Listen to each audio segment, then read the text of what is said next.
छत्तीसगढ़ विधानसभा चुनाव खत्म हो गया, सरकार भी बन गई, लेकिन अब जंग 2019 की लड़ी जाएगी।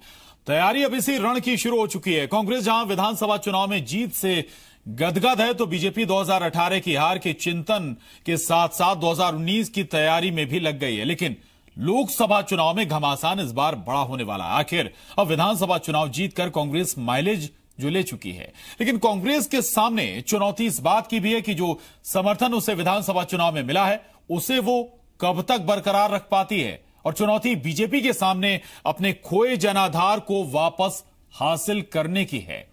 आज इसी पर चर्चा करेंगे। खास मेहमान हमारे साथ जुड़ेंगे, लेकिन चर्चा शुरू करें उससे पहले आपको पूरी रिपोर्ट दिखाते हैं, ये बताते हुए कि जो खबर हम आपको दिखाने जा रहे हैं वो विश्वसनीयता के सभी पैमानों पर खरी है।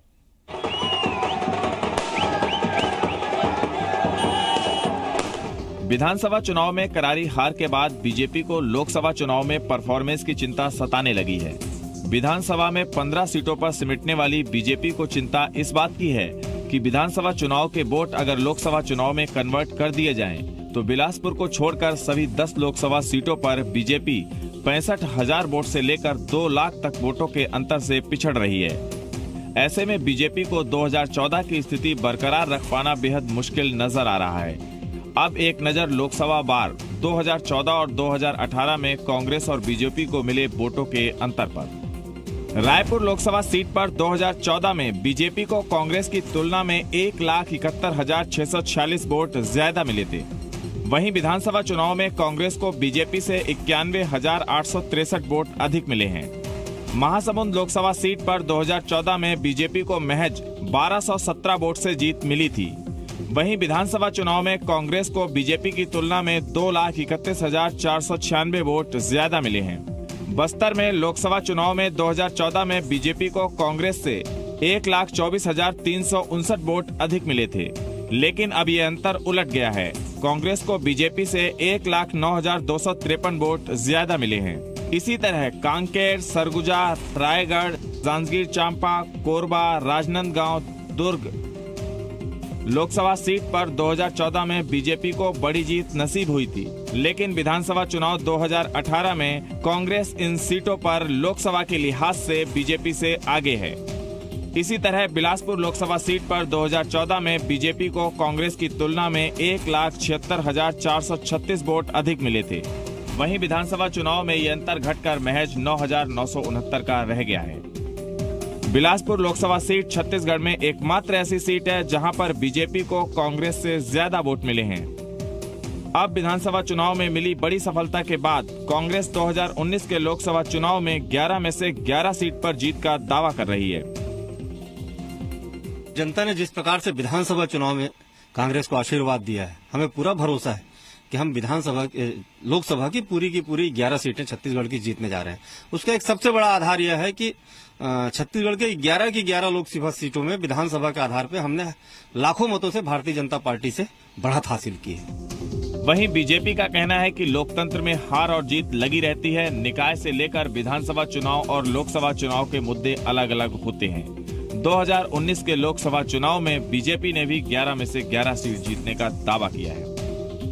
अब जैसे हमारे पास तो 10 सीटें थी ना लोकसभा की छत्तीसगढ़ में, फिर भी 68 कांग्रेस को मिल गई विधानसभा में।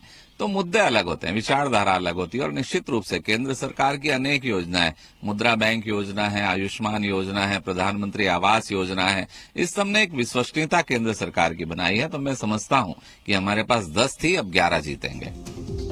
कांग्रेस और बीजेपी के 2019 लोकसभा चुनाव को लेकर अपने अपने दावे हैं, लेकिन एक बात बिल्कुल साफ है कि अगर विधानसभा चुनाव के वोटों को लोकसभा में तब्दील कर दिया जाए तो बीजेपी छत्तीसगढ़ की 11 में से 10 सीटें हार जाएगी। लेकिन सियासत में एक बयान से हवा का रुख बदल जाता है, और अभी तो विधानसभा चुनाव में कम से कम 3 से 4 महीने का वक्त है। वैसे तो हर चुनाव के मुद्दे अलग होते हैं और उनके परिणाम अलग होते हैं। अब देखने वाली बात यह होगी कि लोकसभा चुनाव में भारतीय जनता पार्टी कौन से मुद्दों को लेकर जनता के बीच में जाती है। हालांकि कांग्रेस यहां पर उत्साहित नजर आ रही है और उसे ये लग रहा है कि इस बार लोकसभा चुनाव में वो 11 से 11 सीटें जीत सकती है। कैमरामैन नरेश नौरंग के साथ जुल्फिकार अली, जी मीडिया, रायपुर। तो विधानसभा चुनाव के बाद अब लोकसभा की जंग होने वाली है और इसको लेकर दोनों राजनीतिक दल, बड़े राजनीतिक दल अपने अपने स्तर पर तैयारियां भी कर रहे हैं, लेकिन चिंता बीजेपी खेमे में ज्यादा है और ये चिंता अब चिंतन में भी बदल गई। चिंतन भी हो रहा है कि आखिर 2019 में कैसे जाया जाए, क्या कुछ कदम उठाए जाए। चर्चा करने के लिए हमारे साथ 3 खास मेहमान हैं। संदीप शर्मा जी हैं, प्रवक्ता बीजेपी, विकास उपाध्याय जी हैं, विधायक हैं कांग्रेस के, और वरिष्ठ पत्रकार अनिल पुसतकर जी हमारे साथ हैं। आप सभी का बहुत स्वागत है इस चर्चा में। संदीप शर्मा जी, चर्चा की शुरुआत आज आपसे ही करेंगे। चिंता है, जाहिर है चिंतन भी शुरू हो गया है और इस चिंतन से निकल क्या रहा है, क्योंकि खाई बहुत बड़ी है इस बार। खाई 2014 में भी थी और अब 2018 में भी खाई है, लेकिन पाले बदल गए हैं सर। संदीप जी। ठीक है प्रशांत जी, वोटों का जो आप एक जो आंकड़े भी दिखा रहे थे वो अपनी जगह सही है जी, लेकिन आप देखेंगे कि बहुत बार ऐसा हुआ है, पिछले रिकॉर्ड है कि जबकि विधानसभा में कांग्रेस को बढ़त रही है और भारतीय जनता पार्टी ने बहुत अच्छा परफॉर्म किया है लोकसभा में। आप चाहे 1998 का रिजल्ट देखिए, जिस समय यहां पर सर 1998 का क्यों, 2013 का क्यों ना देखेंगे तो कांग्रेस काफी आगे थी। लेकिन हम 1998 में, मैं उदाहरण बता रहा हूं, छत्तीसगढ़ का ट्रेंड, प्रशांत जी छत्तीसगढ़ का ट्रेंड बता रहा हूं। ये लगातार ऐसा हुआ है कि जब हम विधानसभा में हमारा परफॉर्म कम रहा था, हमने उसके बावजूद भी लोकसभा में ज्यादा अच्छी सीटें आई है। और अभी भी हम आपको बोल रहे हैं कि हम निश्चित रूप से विधानसभा चुनाव हारे हैं, लेकिन लोकसभा में हमारी बढ़त जो है निश्चित रूप से रहेगी और हम एक बार फिर से जीतने जा रही है, इसमें कोई संदेह नहीं है। और भारतीय जनता पार्टी के 10-11 सर, आप ट्रेंड की बात कर रहे हैं, मैं फिर 2013 का जिक्र कर रहा हूं। विधानसभा में भी आप लोगों को जीत मिली थी और लोकसभा में भी जीत मिली थी, तो वो ट्रेंड फिर यहां इस बार क्यों नहीं? नहीं, मैं आपको बता रहा हूं। देखिए, हम जब आप देखिए लोकसभा का रिजल्ट बदल जाता है। आप यह भी देखेंगे कि जब हमारी विधानसभा में जब कई बार सरकारें बनी तो कांग्रेस की केंद्र में सरकार बन गई है, लेकिन इस बार जो रिजल्ट है इसके बावजूद भी आप देखेंगे पिछले बार की विधानसभा चुनाव में जब हमको 41% वोट मिला था, लेकिन लोकसभा का जब चुनाव हुआ था हम 48% वोट पाए थे छत्तीसगढ़ में। वैसे इस बार भी होगा कि हम विधानसभा से ज्यादा अच्छा परफॉर्म फिर करेंगे और हमारा वोटों का परसेंट पिछली बार जैसा था उसी तरह से रहेगा और हमारी एक बार फिर से जीत होगी छत्तीसगढ़ में। ठीक है, विकास उपाध्याय जी आ रहा हूं आपके पास। विकास उपाध्याय जी, जश्न से बाहर आए आप लोग या नहीं आए? अब लोकसभा के लिए 3 से 4 महीने बचा है। अभी आप 15 साल की सरकार के खिलाफ लड़ रहे थे, एंटी इनकम्बेंसी थी, केंद्र में दूसरी सरकार है।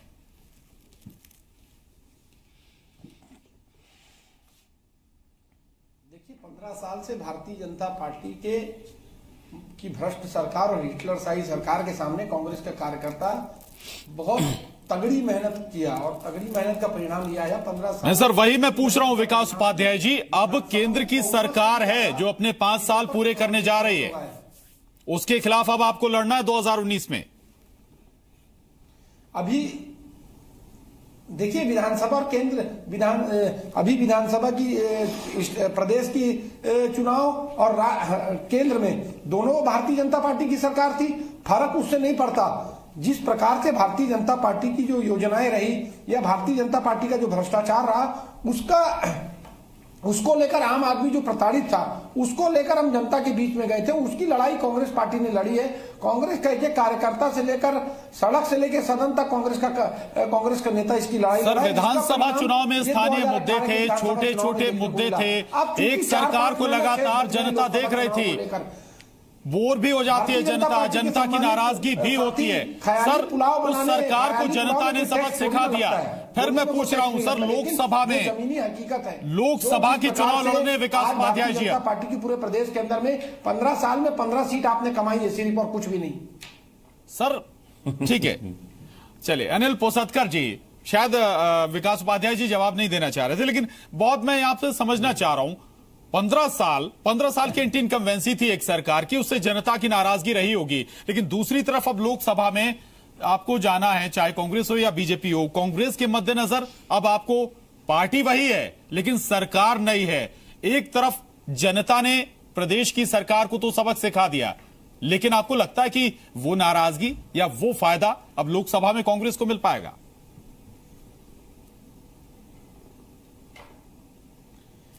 नहीं, बिल्कुल प्रशांत जी, आपका सवाल जायज है। कांग्रेस को अपनी विश्वसनीयता साबित करने के लिए लोकसभा में यही जो परिणाम है दोहराने होंगे। अगर वो ऐसा नहीं करती तो फिर बहुत सारी जो बातें अभी से चल रही है, कुछ लोग ये कह रहे हैं कि कांग्रेस नहीं जीती, भाजपा हारी है, भाजपा को हरा दिया। फिर भाजपा के भी लोग अब खुल के कहने लगे हैं कि प्रशासनिक आतंकवाद हावी था। देखिए, विधानसभा के चुनाव और लोकसभा के चुनाव के जो दोनों का जो वो है चरित्र है, वो दोनों अलग होता है, दोनों के उद्देश्य अलग होते हैं, दोनों के मुद्दे अलग होते हैं। ये क्षेत्रीय जो है चुनाव था और क्षेत्रीय चुनाव में यहाँ पर बहुत सारे मुद्दे एक साथ काम कर रहे थे। देखिए, पहली बार ऐसा लग रहा है कि चुनाव में आज तक घोषणा पत्र की जो है कोई औचित्य नहीं होता था, छपते थे, डाल दिए जाते थे, लेकिन इस बार कांग्रेस का घोषणा पत्र भाजपा के घोषणा पत्र से 100 गुना ज्यादा प्रभावी और उसने चुनाव पर असर डाला। अब काम करने की बात जैसे कहें तो भाजपा चुनाव में बहुत पहले से लगी हुई थी और बहुत पहले ही इनके 2-2, 3-3 दौरे हो चुके थे, मत डाला था इन्होंने छत्तीसगढ़ राज्य को। उसकी तुलना में कांग्रेस को बहुत कम समय मिला। कांग्रेस को टिकट के बंटवारे में, कांग्रेस भवन के तोड़फोड़ में, इसमें उलझी रही, लेकिन कम समय में भी उन्होंने जो इस बार मैनेजमेंट किया, जो कांग्रेस की एक कमी थी, कांग्रेस की कमी ये थी कि बूथ मैनेजमेंट उनका बहुत खराब था। उस कमी को भूपेश बघेल ने, जो संगठन जब उनके हाथ में आया उसके बाद उसके आते ही उन्होंने तैयारी करनी थी। तो आप अगर जीतते हैं इस बहुमत से, 68 मजाक नहीं होता, 68 आज तक छत्तीसगढ़ में ऐसा कभी नहीं हुआ इस राज्य बनने के बाद, 50, 51 ऐसा, ये 68 अगर मिल रहा है तो अनिल जी, इसको इस जीत अनिल पोसतकर जी, क्या यही 68 का जो आंकड़ा है, यही कांग्रेस के लिए एक बड़ी चुनौती भी है? क्योंकि एक्सपेक्टेशन और आशाएं भी जनता की बहुत ज्यादा हैं अब इनसे, और 3 महीने में अगर कोई भी गलत कदम होगा तो फिर वो उल्टा भी पड़ सकता है। बिल्कुल अनिल जी, बिल्कुल यही मैं कह रहा था कि जो आज आपको जीत मिली है उसको बनाए रखना पड़ेगा आपको। अगर आप उसको बनाए नहीं रखते हैं तो आपके साथ बहुत दिक्कतें, देखिए कांग्रेस के साथ दिक्कतें तो बहुत सारी हैं। अभी एक तो मंत्रिमंडल बनाने में ही उनको बहुत सारी जो है तकलीफ हो रही है, लेकिन खैर बन गया मंत्रिमंडल। मुख्यमंत्री में भी उनके जो है 4 नेता सामने आ गए थे। तो ये तो कांग्रेस का स्वभाव है, इसमें किसी को कोई आपत्ति नहीं है, ये होना भी चाहिए। और ये नेतृत्व की जो लड़ाई है वो स्वाभाविक प्रक्रिया है, उसमें किसी को कोई आपत्ति नहीं। लेकिन अब इसके बाद जो है अब आपके पास चुनौतियां हैं, आपके घोषणा पत्र जो बड़े बड़े हैं, जो बड़े बड़े दावे हैं उसको पूरा करने की। अगर आप जनता ने आपको जो नाराजगी थी भाजपा की, उसको आप नाराजगी भी कह सकते हैं, उसको आप ये भी कह सकते हैं कि आप पर विश्वास जताया है। आपकी पार्टी ये कह सकती है हम पर विश्वास जताया, तो आप पर अगर विश्वास जताया है, इतना अपार आपको जन समर्थन मिला है, तो उसकी आकांक्षा पे आपको खरा उतरना पड़ेगा। घोषणा पत्र में जो वादे हैं उनको पूरा करना पड़ेगा, तब कहीं जाके परिणाम आएगा। बिल्कुल। संदीप शर्मा जी, कांग्रेस की भी अब बेहतर इलेक्शन मैनेजमेंट कर रही है, बूथ तक अपने संगठन को मजबूत किया है, और जाहिर है उसका असर लोकसभा चुनाव में भी या फायदा कांग्रेस को मिलेगा। दूसरी तरफ मैं ये समझना चाह रहा हूं कि एक जो बड़ा अंतर है, केवल एक बिलासपुर सीट ऐसी है जहां पर अभी भी अगर आप कहें कि 9-10 हजार वोटों से शायद आप लोग कुछ आगे बढ़त बनाए हुए हैं, लेकिन बाकी सारी जो लोकसभा सीटें हैं लगभग 1.5 लाख का अंतर सर आ गया है। सर कैसे इतनी बड़ी खाई को पाटेंगे? क्या रणनीति या बीजेपी के पास है, या कौन सा चेहरा है?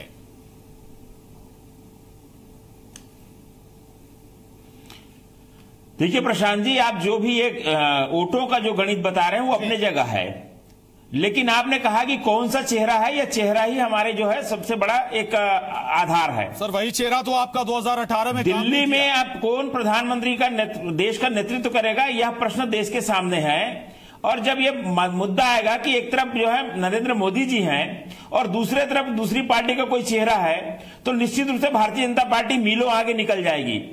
जिस ढंग से प्रधानमंत्री नरेंद्र मोदी जी के नेतृत्व में 5 साल में देश के भीतर काम हुआ है, देश ने विकास किया है, पूरे दुनिया में भारत का जिस तरह से नाम हुआ है, भारत का जिस तरह से आंतरिक और बाह्य सुरक्षा मजबूत हुआ है, यह अपने आप में मील का पत्थर है। जहां जहां मोदी ने रैली की वो सीटें बीजेपी हार गई। अब आप चेहरे की बात कर रहे हैं। देखिए, मैं आपके सामने अभी हमारे अनिल पुसतकर जी ने कहा कि जो चुनाव है आपका राज्य का और केंद्र का, ये दोनों अलग अलग होते हैं, दोनों के मुद्दे अलग हैं, और निश्चित रूप से इन मुद्दों में हम आगे निकल जाएंगे। केंद्र की सरकार ने जिस ढंग से काम किया है पूरे देश के भीतर, यह अपने आप में अनोखा कार्य है, बहुत विकास हुआ है और ये हमारा आधार होगा। और एक चीज आपको महत्वपूर्ण और मैं बताना चाहूंगा जी कि पिछले बार भी आप जो वोटों का जो आंकड़ा बता रहे हैं, विधानसभा में हम जितने वोट से लीड करते हैं लोकसभा को, हम लोकसभा के समय उससे बहुत ज्यादा वोटों से लीड करते हैं।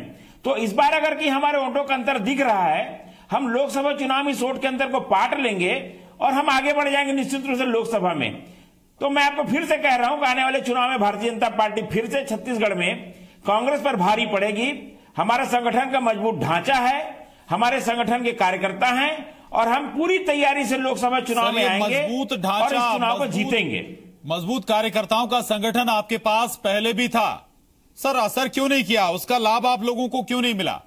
अगर 15 साल की सरकार थी, उसका खामियाजा आप लोगों को भुगतना पड़ा। मैंने आपसे कहा ना, केंद्र में क्यों आपको नुकसान नहीं होगा सर?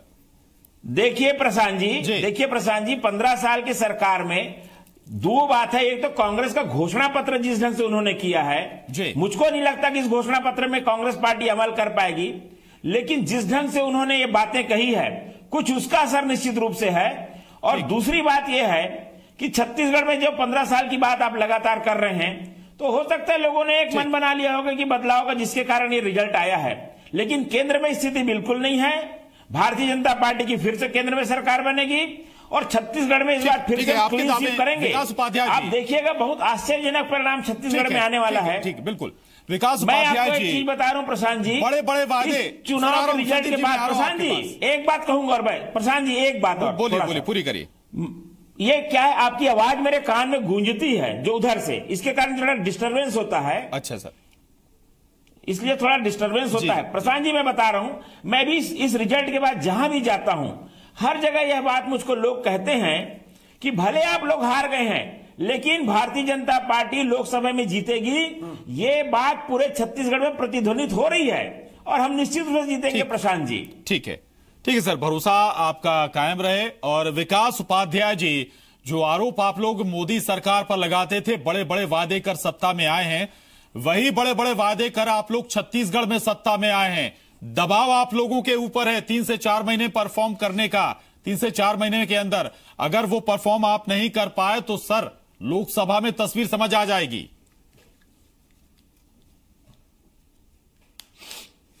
देखिए, परफॉर्मेंस की बात करेंगे तो आप पहले दिन ही, जिस दिन माननीय भूपेश बघेल जी शपथ लिए, उसके उसी दिन रात में जाकर किसानों का कर्जा माफ कर दिया। देखिए, घोषणा पत्र, कोई हम लोग घोषणा पत्र तो संकल्प पत्र हाथ में गंगा जल लेकर कसम खाते हुए काम नहीं करते। हम जन घोषणा पत्र की तैयारी हम लोगों ने, रात को खाते में पैसा पहुंच गया था क्या किसानों के? जो एक एक आदमी से संबंधित था, आदमी से रिलेटेड था। उसी वादे से जुड़ा पूछ रहा हूं सवाल, पैसा कब तक पहुंचेगा किसानों के खाते में? यहाँ पीड़ित था, किसान का कर्जा किसानों के खाते में पैसा लगातार पहुंचेगा? विकास उपाध्याय, पूरे प्रदेश की स्थिति 15 साल में बनी, हर आदमी कहीं ना कहीं परेशान था, जिसकी वजह से भारतीय जनता पार्टी के नेता और उनके जनप्रतिनिधियों को मुंह की खानी पड़ी। और अभी भी ये सपना देख रहे हैं, अभी भी इनको यही लगता है कि ये सरकार में है। भैया, सरकार में आप नहीं हो, आप जागो। आपकी बहुत बड़ी शिकस्त हुई है, आप बहुत बुरी तरीके से हारे। जनता ने आपको नकारा है, जनता आपको वोट नहीं दी, मात्र 15 सीटों में आप सिमट कर रह गए। लेकिन विकास उपाध्याय जी, किसानों के कर्जा माफी का वायदा तब पूरा होगा जब किसानों के खाते में पैसा पहुंच जाएगा। और केवल कुछ परसेंट किसान नहीं, जितने किसानों पर कर्जा है, समझ लीजिएगा आप। अनिल पोसतकर जी, सवाल मेरा यह है कि लोकसभा चुनाव, सर मैं आ रहा हूं आपके पास, आ रहा हूं दोबारा। बहुत अहम यहां पर ही बात है कि 2 सरकारें, प्रदेश में बीजेपी की सरकार थी, केंद्र में कांग्रेस बीजेपी की सरकार थी। प्रदेश की सरकार से नाराजगी थी, केंद्र की बीजेपी की सरकार से भी हो सकता है कि नाराजगी हो। प्रदेश में बीजेपी सरकार हार गई। ऐसे में अगर हो सकता है कि कांग्रेस केंद्र में जो बीजेपी की सरकार है उसके प्रति अगर कोई नाराजगी हो, तो चूंकि प्रदेश में बीजेपी की सरकार को जनता ने हरा दिया, शायद जो नाराजगी केंद्र को लेकर थी वो कुछ हद तक न्यूट्रलाइज होगी क्या जनता की?